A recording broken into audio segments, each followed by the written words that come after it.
Ustanovim git çerez çoko. Startujem terminal od administratore što ne bilo problem se ustanovko.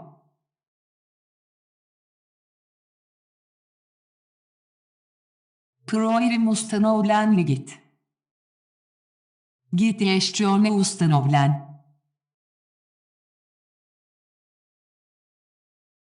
Najdem ve poiska komandu dla ustanovky git. Naberjam čoko install i nazvanje priloženija.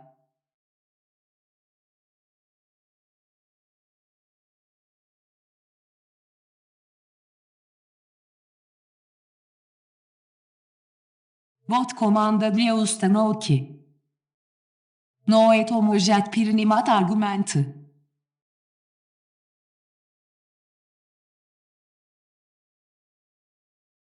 Просто скопируем эту команду и укажем нужные аргументы.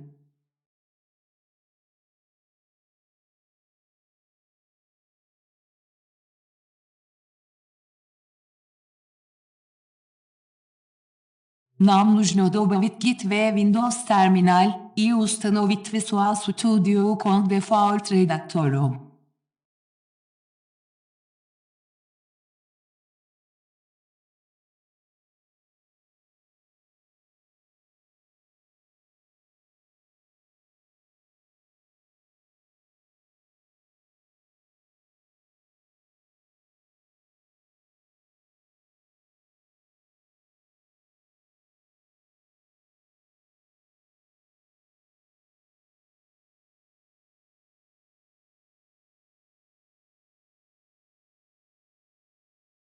Git устанавливайся.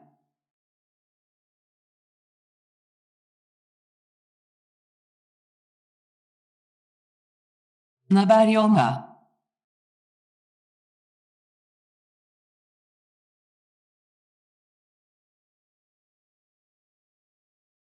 Git установлен.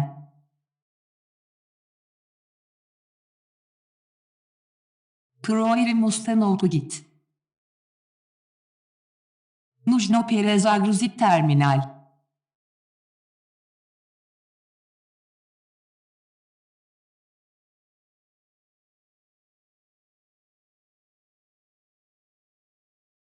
Git установлен.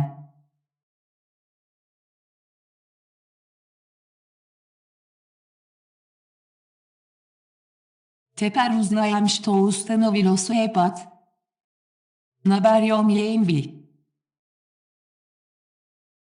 Перейдем к переменным среды.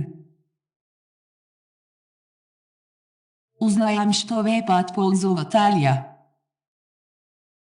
Зас похоже ничего не добавилось. Тогда что в системе пад. Добавлен путь к этому каталогу.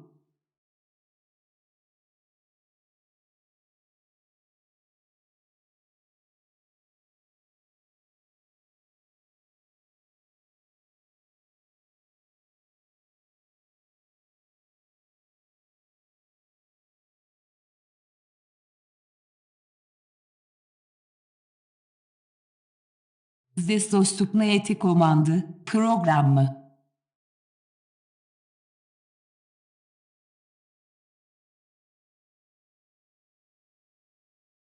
Git автоматически был добавлен в меню Start. Откроем местоположение файла. Это всего лишь ярлыки, ссылки на приложения, нереальные приложения.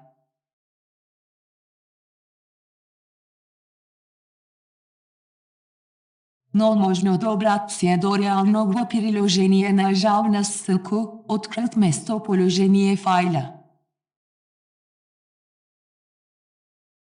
Зас установлен git.